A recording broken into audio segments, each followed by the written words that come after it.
আমি আর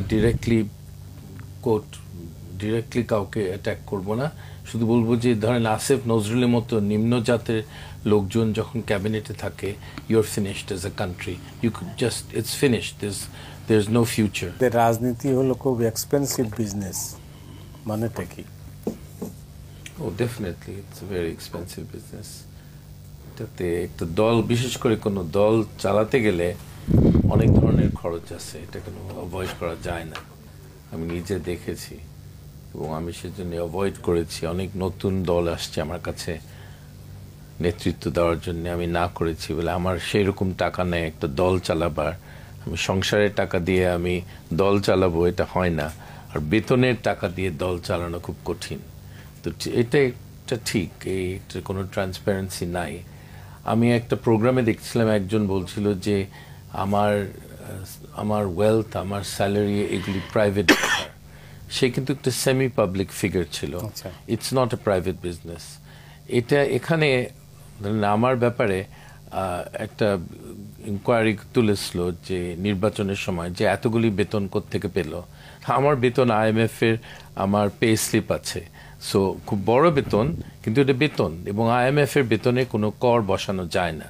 তো তখন NBR চুপ হয়ে গেছিল। আমার এখানে ইনকোয়ারি করেছিল যে আমাকে ধরতে পারে কিনা, এই অজুহাতে আমাকে ধরে জেল টেল দিতে পারে কিনা, কিন্তু আমার IMF এর বেতন ইজ নট টাচেবল। তো সবার ইনকাম সোর্স অত পরিষ্কার না এবং দল চালানো হিউজ এক্সপেন্স। আমি একটা মিটিং করতে গেলে কত টাকা খরচ হয়। এই যে ছেলেরা যে মিটিং করলো মানিক মিয়া অ্যাভিনিউতে, লোকে বলে 50 থেকে 200 কোটি টাকা খরচ হয়েছে। কোথা থেকে আসলো টাকাটা আমি জানতে চাই। আর মানিক মিয়া অ্যাভিনিউতে কেন সরকার তাদেরকে একটা নিবন্ধিত না এই দলটি তাদেরকে এই অনুমতি কেন দিল, অনেক প্রশ্ন আছে। আর এতগুলি টাকা পেল কোথায়? সো টাকা বাংলাদেশ পলিটিক্সে হ্যাজ বিকাম আ ফ্যাক্টর। এটা আনফর্চুনেটলি শেখ হাসিনা এটাকে আরো ইম্পর্টেন্ট করেছে। টাকা দিয়ে অনেক কিছু চলে। নমিনেশন পাওয়া, নির্বাচনের সময় নমিনেশন বাণিজ্য যে হবে, এটা তো আপনি এটা সম্বন্ধে ধারণা আছে। সব দলই করবে, তাদের নমিনেশন বিক্রি করবে, এটা দিয়ে তারা টাকা তুলবে। এটা it's become part of Bangladesh politics. যাই হোক, কিতে এই সরকার আসার পরে মানে অর্থনৈতিক যে সমস্ত রিফর্মসের কথা বলছে বা যে কার্যক্রমগুলো শুরু করেছে, অর্থনীতিতে আসলে কোনটা ছিল ভুল সিদ্ধান্ত? অর্থনীতিতে ব্যাংকিং রিফর্ম ছিল ক্রিটিক্যাল। যারা ডিফল্টার তাদের, এটা হলো একসঙ্গে কাজ করতে হয়, অর্থমন্ত্রী একা পারে না। অর্থমন্ত্রী এবং আইনমন্ত্রী মিলে এটা করতে হয়। আইন উপদেষ্টা তো একটা ইউজলেস একটা লোক, সেকেন্ড ক্লাসও বলবো না, তাকে থার্ড ক্লাস একটা লোক বলবো। তার যোগ্যতা এই পজিশনের জন্য নাই।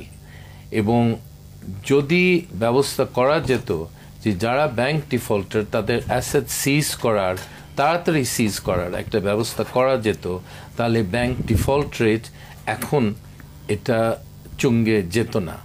এখন কিন্তু historical high bank default. Awami লীগের টাইমের চেয়ে বেশি এখন ব্যাংক ডিফল্ট। এটা কি করে হয়? মানে আমার প্রশ্ন হলো এটা কি করে হয়? তোমরা ব্যাংক ডিফল্টের প্রচুর অ্যাসেটস আছে, অ্যাসেট সিজ করা আমাদের আইনি ব্যবস্থায় কোনো সুযোগ নাই। এটা ঠিক না করলে কোনো ইমপ্রুভমেন্ট হবে না। Banks are critical to the private sector growth, they are just critical. And ব্যাংকসগুলির পুরো গভর্নেন্সে ডিফেক্টিভ। নির্বাচনটা পরে কেন দেবে আপনার মনে হচ্ছে? তার কারণ তারা তো বলছেন যে ফেব্রুয়ারির মধ্যেই নির্বাচন হবে। আমার জাস্ট ভিতরের আমার ধারণা, কারণ যারা দুর্নীতি করছে, অনির্বাচিত একটা গোষ্ঠী, তারা খুব সহজে ক্ষমতা ছাড়বে না আমার বিশ্বাস। তারা এই সুযোগটা নিবে, তারা 3-4 বছর দেশটাকে লুট করে তারপরে যদি শান্ত হয় তারা যাবে, তার আগে যাবে না। এটা সম্ভব না। এটা কি আপনার অভিজ্ঞতা থেকে বলছেন নাকি না কোনো খবর রয়েছে আপনার কাছে? খবর মানে আমার ওদের মধ্যে যে আলোচনা হয় এটা থেকে আমি যে শোনা যায় যে এটাই তাদের পরিকল্পনা। আমি অফিশিয়াল স্টেটমেন্টগুলি আমি বিশ্বাস করি না। আমি দেখবো এপ্রিলে দেখবো কি অবস্থা দাঁড়ায়। তারপরে বোঝা যাবে, ঠিক না? বেশি দিন তো বাকি নাই। না, এখন তো তারা নির্বাচনের মানে তফসিল বা শিডিউল তারা অ্যানাউন্স করুক, করুক, দেখা যাক। অনেক কারণ পাওয়া যায় নির্বাচন না করার। দেখবো আমরা কি করে তারা, কোন পথে তারা যায়, এখনো বোঝা যাচ্ছে না। কিন্তু তাহলে এই পরিস্থিতি সামাল দিবে কিভাবে? তাদের বিরুদ্ধে কোনো বিরাট আন্দোলন হবে আমার ধারণা না, কারণ বাংলাদেশে একটা বিরাট আন্দোলন হয়েছে, জনগণ আবার দ্বিতীয়বার ওরকম করে জেগে ওঠার এত সহজে হবে না।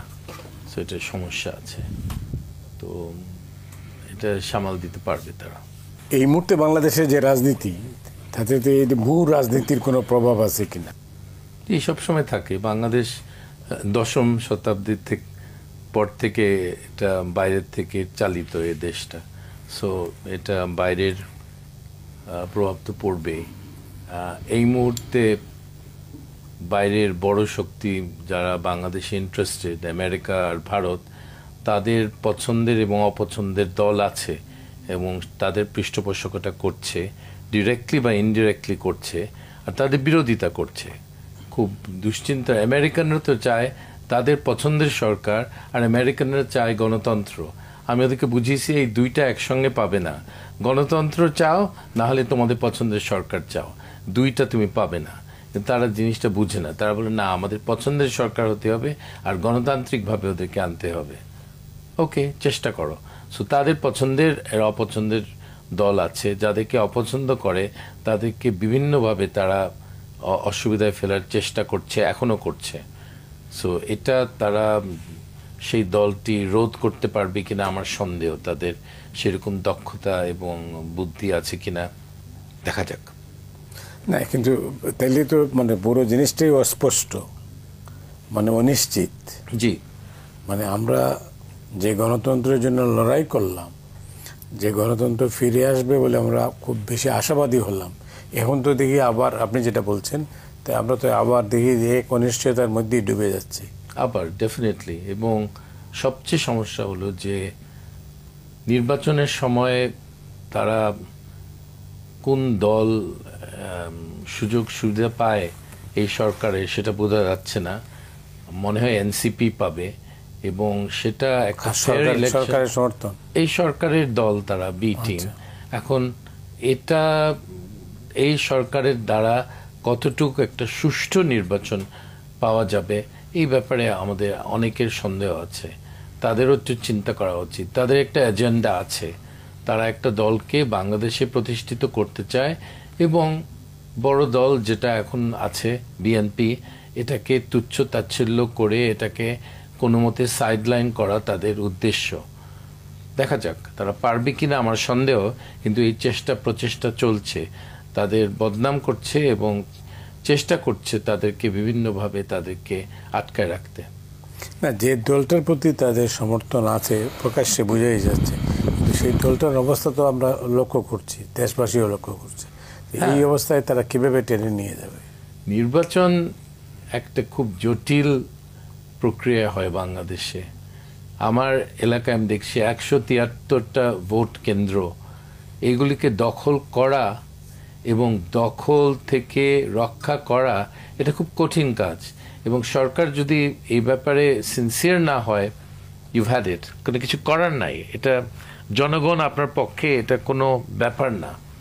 সরকারের একটা বড় ভূমিকা আছে, এবং আমি মনে করি যে এই সরকার doesn't come to the table with clean hands in the legal term. They have an agenda, and তাদের দ্বারা একটা ভালো নির্বাচন পাবেন না। ডক্টর রেজা কিবরিয়া, বারবার কি আমরা হতাশ হতেই থাকবো? এই মুহূর্তে তাই তো মনে হয়।